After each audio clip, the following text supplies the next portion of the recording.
दादी, बड़ों को मेरा चरण स्पर्श और सभी छोटों को मेरा प्यार। कैसे हैं आप सब? आशा करती हूँ कि आप सभी लोग स्वस्थ होंगे और मस्त होंगे। मैं एस्ट्रोलॉजर प्रियंका भारद्वाज स्वागत करती हूँ आप सभी का अपने इस यूट्यूब चैनल पर। आज ना मैं आपसे बात करने आई हूँ बहुत ही खास टॉपिक को लेकर। क्या है वो खास टॉपिक? माई मेरी सचियां जोता वाली माता तेरी सदा ही जय। जी हाँ, आज मैं आपसे बात करने आई हूँ नवरात्रि पर। हमारी माँ के 9 दिन आने वाले हैं, यानी कि हमारे अपनी विश को पूरे करने के 9 दिन आने वाले हैं। क्योंकि पूत कपूत सुने हैं पर ना माता सुनी कुमाता, यानी कि बच्चे एक बार को कपूत हो सकते हैं लेकिन माता कभी भी कुमाता नहीं होती है। बच्चों से कितनी भी गलती क्यों ना हो जाए, माँ कभी भी अपने बच्चों से हमेशा के लिए नाराज नहीं होती है। इसीलिए तो माँ को भगवान का दर्जा दिया गया है। और ऐसे में जब हमारी माँ दुर्गा के 9 दिन आने वाले हैं, जब हम माँ दुर्गा के 9 स्वरूपों को अलग अलग ढंग से पूजेंगे, तो ये दिन तो हमारे लिए बेहद ही खास है। और वैसे भी मैं हर बार कहती हूँ कि मुझे तो इन दिनों का बेहद खास तौर से इंतज़ार रहता है। मैं और कुछ करूँ ना करूँ, लेकिन मेरे नवरात्रे, जो मेरी माँ की रात्रि है, नवरात्रि जो मेरी माँ के 9 दिन हैं, 9 रात्रि हैं, उनमें मैं अपनी माँ को याद ना करूँ, पूजन ना करूँ, पाठ ना करूँ, ऐसा कैसे हो सकता है? तो इस बार की नवरात्रि कब से है, घट स्थापना का मुहूर्त क्या है, प्लस इस बार मैं खास तौर से आपको रंगों को लेके ज़रूर बताऊंगी। उपाय तो मैं आपको बताऊंगी, लेकिन रंगों को लेकर, क्योंकि हर बार जब भी नवरात्रे आते हैं नक्षत्र अलग होता है, तिथि अलग होती है, नक्षत्र अलग होता है, दिन अलग होता है, राइट? तो हम उसी के अकॉर्डिंग हम इस बार दिन का भी हमें बेनिफिट मिले, हम माँ के 9 स्वरूपों की जो पूजा कर रहे हैं अलग अलग ढंग से, उसका हमें बेनिफिट मिले, हम ऐसा क्या खास करें? तो देखिए, हर साल अश्विन मास महीने के शुक्ल पक्ष की प्रतिपदा तिथि से शारदीय नवरात्रि शुरू हो जाती है और नवमी के दिन नवरात्रि समाप्त हो जाती है। तो नवरात्रि के पहले दिन घट स्थापना की जाती है, जो कि बेहद ही खास है। शारदीय नवरात्रि साल में पड़ने वाली 4 नवरात्रियों में से प्रत्यक्ष बहुत ही सुंदर नवरात्रि होती है, क्योंकि इस नवरात्रि पर ना सब उत्सव मनाते हैं, जगह जगह डांडिया खेला जाता है। तो इस नवरात्रि में माँ दुर्गा की अलग अलग प्रतिमाओं की स्थापना की जाती है, उनको अलग अलग तरीके से पूजा जाता है और गरबा डांस होता है, डांडिया खेला जाता है। तो बहुत ही खास होती है शारदीय नवरात्रि। इस साल शारदीय नवरात्रि 15 अक्टूबर 2023 को शुरू हो रही है। तो अश्विन मास के शुक्ल पक्ष की प्रतिपदा तिथि यानी कि 15 अक्टूबर रविवार को है। तो संडे से हमारी नवरात्रि शुरू हो जाएगी और 24 अक्टूबर को दशहरा के दिन जो लोग दुर्गा माँ की स्थापना करते हैं, मूर्ति की स्थापना करके पूजन करते हैं, वो 24 अक्टूबर को इसका विसर्जन कर देंगे। तो शारदीय नवरात्रि में घट स्थापना का शुभ मुहूर्त क्या है, वो मैं आपको इस वीडियो में बताऊंगी। शारदीय नवरात्रि के देखिए पहले दिन कलश स्थापना या फिर मैं कहूँ घट स्थापना बहुत ही ज़रूरी होती है। 9 दिन तक घर में कलश स्थापना अगर रहती है और साथ में अखंड ज्योत जलाई जाती है, तो इन 9 दिनों तक दोनों समय अगर हम माँ दुर्गा की पूजा अर्चना करते हैं, आरती करते हैं, तो ये बहुत ही शुभ माना जाता है, बहुत ही उत्तम माना जाता है। लेकिन अगर आपके जन्म कुंडली में गुरु ग्रह खराब है या शुक्र की स्थिति बहुत खराब है, तो आप अखंड ज्योत घर में मत जलाइए, इस बात का ध्यान रखिए। आप सुबह जब पूजन करें तब ज्योत जलाइए, शाम को पूजन करें तब भी ज्योत जलाइए। अखंड ज्योत का कोई बहुत बड़ा नियम नहीं है कि आपने जलानी ही जलानी है, और ऐसा मत सोचिएगा कि अखंड ज्योत नहीं जलाएंगे तो आपकी पूजा पूरी नहीं होगी, ऐसा मन में आप बिल्कुल विचार मत लाइएगा। तो जब आप सुबह पूजा करते हैं तो सुबह जितनी देर की पूजा है उतनी देर आपकी ज्योत ज़रूर चलनी चाहिए। अगर आपको लगता है आपको आधा घंटा पूजा करने में लगता है, तो आप आधे घंटा यानी कि 30 मिनट लगता है, 35 मिनट तक आपकी ज्योत चले, इतनी देर तक आप ज्योत जला कर रखिए। शारदीय नवरात्रि पर कलश स्थापना का जो शुभ मुहूर्त है वो 15 अक्टूबर का सुबह 11:40 से शुरू हो जाएगा और ये दोपहर 12:35 तक रहेगा। अगर आप लोग जल्दी घट स्थापना करना चाहते हैं तो सुबह भी आप लोग घट स्थापना जल्दी कर सकते हैं। ऐसी मान्यता है कि नवरात्रि के 9 दिनों के दौरान माँ दुर्गा अपने भक्तों के बीच में आती हैं और उन्हें आशीर्वाद देती हैं। इस कारण नवरात्रि के समय को हम माता रानी का आशीर्वाद और कृपा पाने के लिए विशेष मानते हैं। इस दौरान विधि विधान से माँ दुर्गा के 9 रूपों की पूजा करनी चाहिए। तो आइए मैं आपको बताती हूँ कि इस बार नवरात्रि में आप किस रंग के वस्त्र धारण करें, किस दिन, और क्या क्या भोग माता को लगाएं जिससे कि माँ के सभी 9 रूपों को हम प्रसन्न कर सकें। तो सबसे पहला दिन, नवरात्रि का पहला दिन, माँ शैलपुत्री की हम आराधना करते हैं। माँ शैलपुत्री का पसंदीदा रंग जो है वो लाल है, जो कि एक उत्साह, साहस, उल्लास और शक्ति का रंग माना जाता है। तो आप इस दिन लाल रंग का प्रयोग करें तो माँ शैलपुत्री आपसे शीघ्र प्रसन्न होकर निर्णय क्षमता में आपकी वृद्धि कराती हैं और इच्छित फल आपको प्रदान करती हैं। लेकिन क्योंकि नवरात्रि का पहला दिन रविवार को पड़ रहा है, तो ऐसे में आप ऑरेंज कलर के कपड़े भी पहनकर माँ की आराधना कर सकते हैं। इससे आपको रोग से मुक्त होने का आशीर्वाद मिलता है। माँ शैलपुत्री को आप गाय के घी से बनी सफ़ेद रंग की बर्फी या सफ़ेद रंग की कोई भी मिठाई का भोग ज़रूर लगाइए, ये उनका प्रिय भोग है। इसके बाद दूसरे दिन आप, नवरात्रि का जो दूसरा दिन है, उसमें आप माँ ब्रह्मचारिणी की आराधना के लिए आप समझिए कि बहुत ही विशेष दिन होता है। तो माँ ब्रह्मचारिणी कुंडलिनी जागरण हेतु शक्ति प्रदान करती है। माँ ब्रह्मचारिणी को पीला रंग बहुत ही प्रिय है। लेकिन नवरात्रि का जो दूसरा दिन इस बार सोमवार को पड़ रहा है, तो ऐसे में आप हल्के हल्के गुलाबी रंग के कपड़े, जो कि अगर आप वैवाहिक स्त्री हैं तो आप हल्के गुलाबी रंग के कपड़े पहने, और अगर आप वैवाहिक नहीं है, सिंगल हैं आप, तो आप क्रीम कलर के कपड़े या वाइट कलर के कपड़े आप पहन सकते हैं, लेकिन उसमें लाल रंग की चुन्नी या पीले रंग की चुन्नी आप ज़रूर लीजिएगा। तो हल्के गुलाबी रंग के कपड़े जो वैवाहिक हैं वो स्त्रियां पहनकर आप माँ की आराधना ज़रूर कर सकते हैं, क्योंकि वैवाहिक स्त्रियों को सफ़ेद रंग के कपड़े पहनने वर्जित माने जाते हैं। तो पूजा पाठ में आप कोशिश करिए हल्के गुलाबी, हल्का लाल रंग, इस तरह के कपड़ों का आप प्रयोग करें नवरात्रि के दूसरे दिन। इससे क्या होगा, इससे आपको लंबी उम्र के लिए माँ ब्रह्मचारिणी को आप आज के दिन पंचामृत बनाकर, अगर पंचामृत का भोग लगाते हैं तो आपको अच्छी आयु का वरदान मिलता है।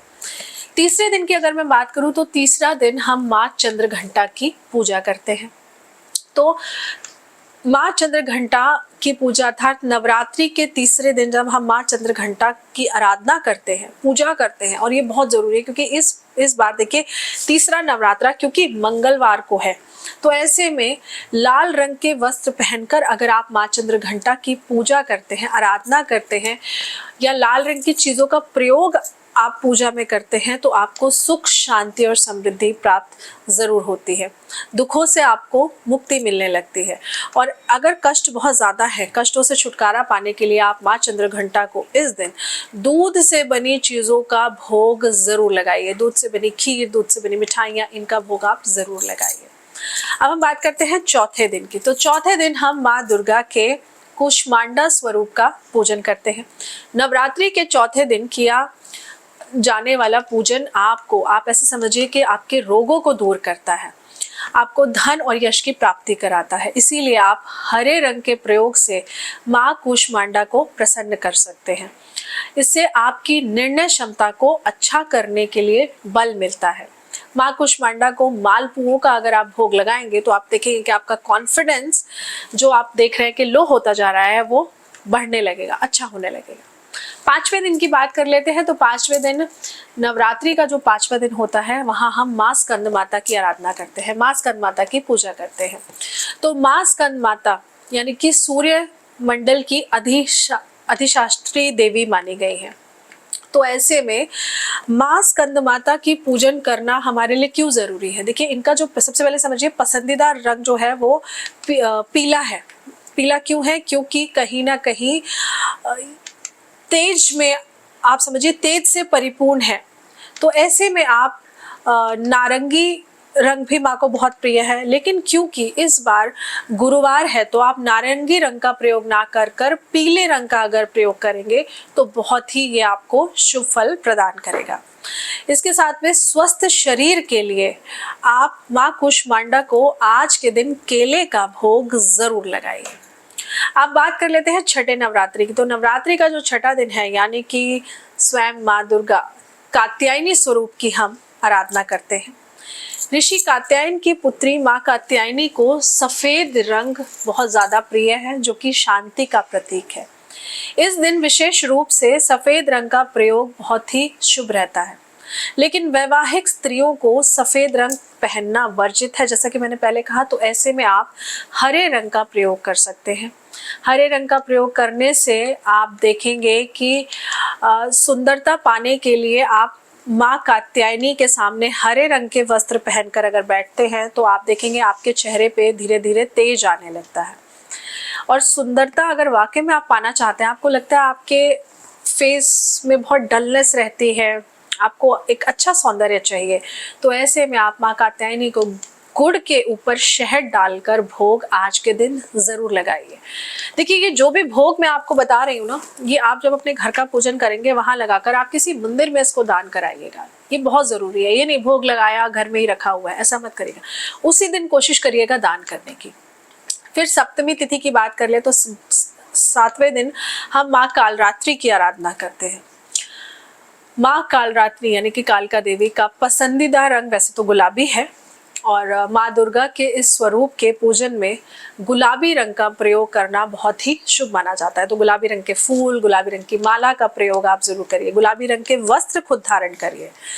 अगर संकटों से आप बचना चाहते हैं तो माँ कालरात्रि को आप गुड़ से बनी मिठाई का भोग आज के दिन जरूर लगाइए, और यही गुड़ से बनी मिठाइयों का भोग लगाकर आप बच्चों में वितरित जरूर करिए। ये बेहद ही जरूरी है, ऐसे समझिए आप।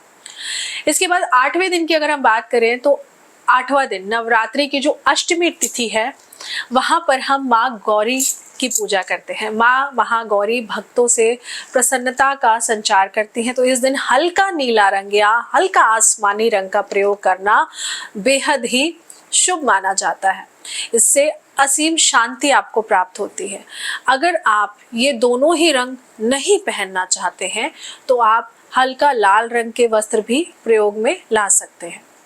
संतान संबंधित अगर कोई भी समस्या आपको मिल रही है, संतान होने में दिक्कत हो रही है या आपके संतान को कष्ट रहता है, तो महागौरी को आप आज के दिन नारियल का भोग जरूर अर्पण करिए। आप कोशिश करिए कि आप 8 नारियल लेकर हर नारियल पर हल्दी का तिलक लगाकर माँ के किसी भी मंदिर में जाकर या कहीं पंडाल में अगर माँ की मूर्ति स्थापना की गई है तो वहां जाकर आप उनको ये भोग जरूर लगाइए।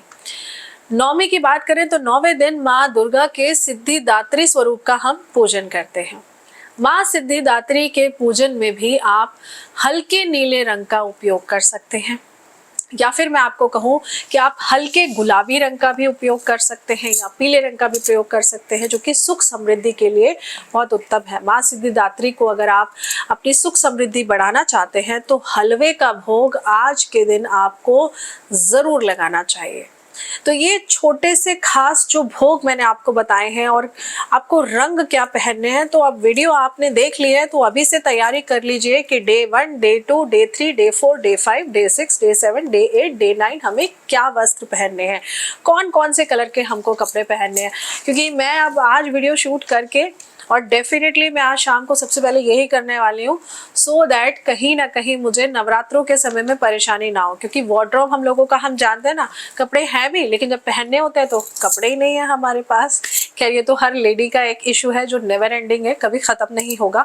और मैं दिल से दुआ करती हूँ कभी खत्म भी नहीं होना चाहिए, क्योंकि स्त्री के पास जितने आभूषण होते हैं, वस्त्र होते हैं, दिनों दिन रातों रात वो स्त्री उतनी ही तरक्की भी करती है। तो मैं तो माँ से दुआ करूंगी कि आप सभी सदैव इसी तरह संपन्न रहें। माँ दुर्गा का आशीर्वाद आप सबके ऊपर सदैव बना रहे। माँ दुर्गा हमेशा हम सबको समृद्धि दे, हमेशा हमें खुश रखे। दिल से मेरी आप सबके लिए, मेरी यूट्यूब फैमिली के लिए, मेरी इंस्टाग्राम फैमिली के लिए, मेरी फेसबुक फैमिली के लिए, सबके लिए मैं दिल से दुआ करती हूँ। बस आप लोगों से एक छोटी सी रिक्वेस्ट करती हूँ कि आप लोग जब भी मेरी वीडियोस देखते हैं ना, कुछ नहीं तो नीचे जय माता दी जरूर लिखा करिए। क्योंकि अगर आप जब जय माता दी लिख रहे हैं तो उस पर्टिकुलर नाम, आप, मुझे नहीं पता आप किस परिस्थिति में ये वीडियो देख रहे हैं, आप सोते सोते देख रहे हैं, आप बैठे बैठे देख रहे हैं, या दिन में ऑफिस में फ्री हो गए तब देख रहे हैं, मैं नहीं जानती। लेकिन आप ऐसे समझिए, जब आपने वो जय माता दी लिखा ना, तो उस पर्टिकुलर समय में आपने माँ को याद किया, माँ का नाम लिखा है। कहते हैं ना, लिखने से वो चीज़ पूर्ण होती है, तो वो लिखा है आपने, जो कि बहुत ज़्यादा आपके लिए बेनिफिशियल होगा। तो आशा करती हूँ आपको जानकारी अच्छी लगी होगी। जानकारी अच्छी लगी हो तो वीडियो को लाइक जरूर करिएगा और चैनल को सब्सक्राइब करना मत भूलिएगा। और एक खास बात, इस नवरात्रे आपके लिए लेकर आई हूँ बेहद बेहद ही खास सरप्राइज, क्योंकि मैं करने वाली हूँ लाइव फ्री सेशन कुंडली का। तो आप लोग जुड़े रहिए चैनल के साथ, कमेंट्स करते रहिए, वीडियो को लाइक जरूर करिए, ज़्यादा से ज़्यादा शेयर करिए, फैमिली को बढ़ाइए, प्लीज़ बढ़ाइए, ज़रूर बढ़ाइए। जय माता दी।